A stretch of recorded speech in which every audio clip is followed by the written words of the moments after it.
ఈ స్టోరీ వినడం వల్ల మీకు చాలా మంచిది. గజాసురుడు శివుడి కోసం తపస్సు చేస్తాడు. తపస్సు చూసి ఆ తపస్సుకే మైమరిచిపోయి శివుడు ప్రత్యక్షం అవుతాడనమాట గజాసురుడి దగ్గరికి. సో గజాసురుడి దగ్గరికి వచ్చేసి, నీ తపస్సుకి నేను దాసోహం అయిపోయాను, నీకు ఏ వరం కావాలో కోరుకో అంటాడనమాట. శివుడు వచ్చి గజాసురుడిని, మీరెప్పటికీ నా కడుపులోనే ఉండాలి శివ, అదే నా ఈ కోరిక అని అంటాడనమాట గజాసురుడు. తన మాటని కాదనలేక వెంటనే ఆ శివుడు వచ్చి గజాసురుడి కడుపులోకి వెళ్ళిపోతాడు. శివుడు గజాసురుడికి వరం ఇచ్చి అతని కడుపులోనే ఉండిపోయారు, మీరే ఎలా అయినా కాపాడాలి అని చెప్పేసి విష్ణుమూర్తిని అడుగుతుందన్నమాట పార్వతీదేవి. బాధపడకు, శివుడిని నేను విడిపించుకొని వస్తానని చెప్పి విష్ణుమూర్తి వచ్చి పార్వతీదేవికి చెప్తాడు. దేవలోకంలో ఉండే దేవతలందరినీ విష్ణుమూర్తి పిలిపించి, అందరూ మంచిగా రెడీ అవ్వండి, డప్పులతో రెడీ అవ్వండి, అలాగే నందిని పిలిచి గంగిరెద్దు అవతారం వేయించండి, మనం విడిపించాలి శివుణ్ణి అని చెప్పి గజేంద్ర దగ్గరికి వెళ్తారు. దేవతలందరూ మారువేషంలో, విష్ణుమూర్తి కూడా అందరూ కలిసి గజేంద్ర దగ్గరికి మారువేషంలో వెళ్తారనమాట. అందరూ దేవుళ్ళు, విష్ణుమూర్తి, దేవతలు అందరూ వెళ్ళి గజేంద్ర దగ్గరికి వెళ్తారు. గజేంద్రుని బాగా మెప్పిస్తారనమాట ఆ డప్పుల సౌండ్తో. అప్పుడు గజేంద్రుడు అంటాడు, నా ఇంటికి వచ్చి మీరు నన్ను చాలా మెప్పించారు, మీకు ఏ వరం కావాలో కోరుకోండి అని చెప్పి విష్ణుమూర్తిని, ఆ ఉండే దేవుళ్ళందరినీ అడుగుతాడనమాట. విష్ణుమూర్తి వచ్చి, నీ కడుపులో ఉండే శివుణ్ణి మాకు ఇచ్చేయి అని గజేంద్రుని అడుగుతాడు. అయితే వచ్చింది మేలులేసేవాళ్ళు కాదు, మహావిష్ణువు అనమాట అని గజేంద్రుడు కనుక్కునేస్తాడు. గజేంద్రుడు ఒక మాట అంటాడు, అయితే నేను శివుని ఇచ్చేస్తాను, నాకు ఒక చిన్న కోరిక ఉంది, మీరు తీర్చాలేదని అని చెప్తాడు అనమాట. నా యొక్క గజమోకానికి పూజలు జరగాలి, ప్రజలందరూ నన్ను దీవించేలా నాకు ప్రసాదించమని విష్ణుమూర్తిని అడుగుతాడు. అప్పుడు ఆ విష్ణుమూర్తి తదాస అని చెప్తాడు. గజేంద్రుడు వచ్చి, నన్ను చంపి మీరే శివుని తీసుకెళ్ళండి అని చెప్పేసి విష్ణుమూర్తికి చెప్తాడు. శివుడు బయటకు వచ్చాక విష్ణుమూర్తి అంటాడనమాట, అలాంటి వరాలు ఇలాంటి రాక్షసులకి ఇంకోసారి ఇవ్వకు శివయ్య అని విష్ణుమూర్తి అంటాడు శివయ్యతో.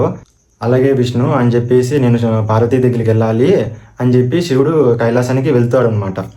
పార్వతీదేవి కైలాసంలో ఉంటుంది. తను స్నానానికి వెళ్ళేటప్పుడు ఆ మురికి అనేది ఉంటుంది కదా, ఆ మురికి అనేది తీసి మంచిగా ఒక చిన్న బొమ్మగా ఒక పిల్లోడి మాదిరిగా తయారు చేసి కాపలాగా పెట్టేసి, ఎవరు రానియకుండా చూసుకో, నేను స్నానానికి వెళ్తున్నా అని చెప్పి, నువ్వు ఇక్కడే ద్వారం దగ్గర బయటే ఉండు, ఎవరిని రానియకుండా చూసుకో అని చెప్పేసి వెళ్ళిపోతుంది. అలా ఎందుకు చెప్తాదంటే, కాపలా పెట్టేసి ఎందుకు పోతుందంటే, ఆమె చెప్తానమాట చిన్న బిల్లోనికి, నా శివుడు వచ్చే లోపల నేను స్నానం చేసి మంచిగా ఆచరించి ఉండాలి, ద్వారం దగ్గరికి ఎవరిని రానివ్వకుండా చూసుకొని ఆ పిల్లోడికి చెప్పేసి అది పోతుంది అనమాట. చిన్న పిల్లోనికి శివుడు అనేవాడు ఎవరో కూడా తెలియదు అనమాట. శివుని చూసిండాడు, శివుడు వస్తాడనమాట. శివుడు వస్తే మన గణపతి అనే ఆయన అడ్డపడతాడు ఆ శివుడికి, లోపల మా అమ్మ ఉన్నది, నువ్వు బయట పోవాకు, నువ్వు లోపల పోవాకు అని అరుస్తాడు ఆ శివుడిని. ఏందా నువ్వు నా భార్య, నా సద్యమని, నన్ను లోపల పోనీకుండా ఉండడానికి ఎవరు అని చెప్పి గొడవ పడతాడు గణపతితో.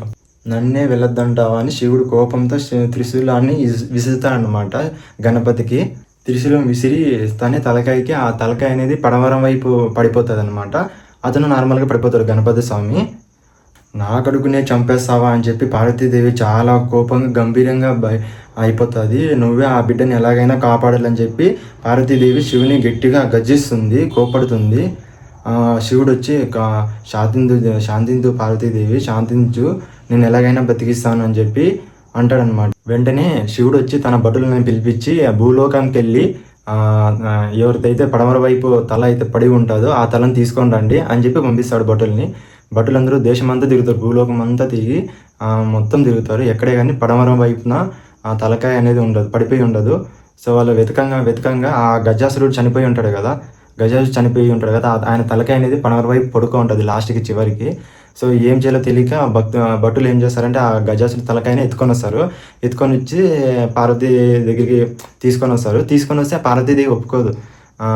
ఇంకేం చేయాలో తెలియక శివుడైతే ఆయన కూడా ఒప్పించేసి ఆ గణపతికి తలకాయ అనేది, గజాసురుడి తలకాయ అనేది పెట్టేస్తాడు అనమాట.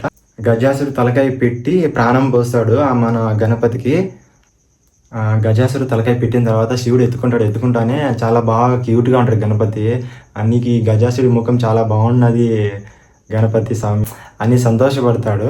కొద్ది సంవత్సరాల తర్వాత ఋషులందరూ కలిసేసి శివుడి దగ్గరికి వెళ్తారు. శివయ్య, ఏదైనా పని చేసేటప్పుడు విఘ్నాలు అడ్డుకోవడానికి మీ యొక్క కొడుకుని, మాకు ఒక విజ్ఞాపతిని ప్రసాదించు శివయ్య అని అందరూ ఋషులందరూ కలిసి శివుడిని కోరుతారనమాట.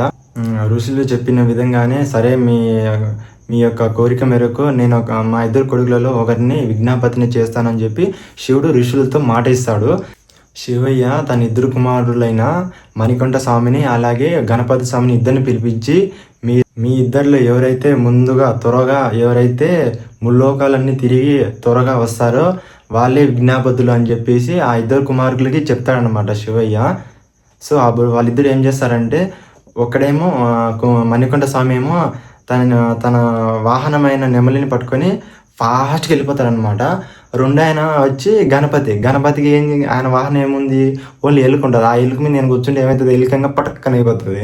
అప్పుడు ఏం చేయాలో తెలియక మన గణపతి స్వామి ఏం చేయాలో తెలియక వాళ్ళ అమ్మ నాన్న ఇద్దరు అయిన పార్వతిని శివుని ఇద్దరిని కూర్చోబెట్టేసి ఆయన చుట్టూ 3 రౌండ్లు దిగుతాయి అనమాట.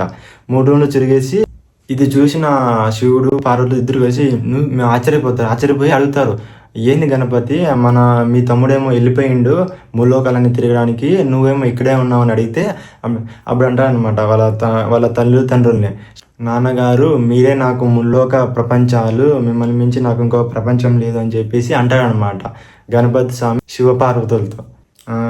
మళ్ళా తిరిగి వచ్చేస్తాడనమాట. ఎవరు, మన మణికంఠ స్వామి వచ్చి చూస్తాడు, ఇదంతా జరిగి మళ్ళీ చూస్తాడు. మణికంఠ స్వామి చూసి మణికంఠ స్వామి కూడా మెచ్చుకుంటాడు అనమాట.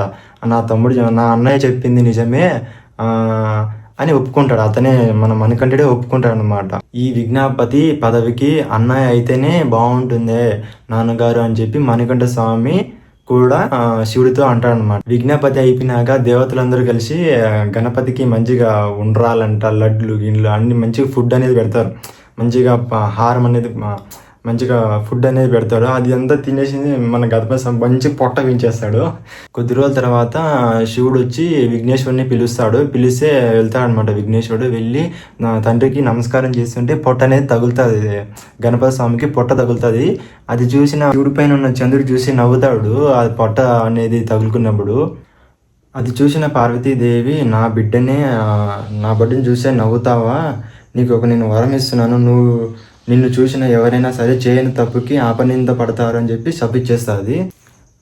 బ్రహ్మతో సహా చాలామంది దేవుళ్ళందరూ కలిసి పార్వతీ దగ్గరికి వచ్చి ఆ శాపం వెనక్కి తీసుకోమని ప్రార్థిస్తారు. ఎందుకంటే దానివల్ల చాలామందికి అనర్థాలు జరుగుతాయని తెలుసు కాబట్టి.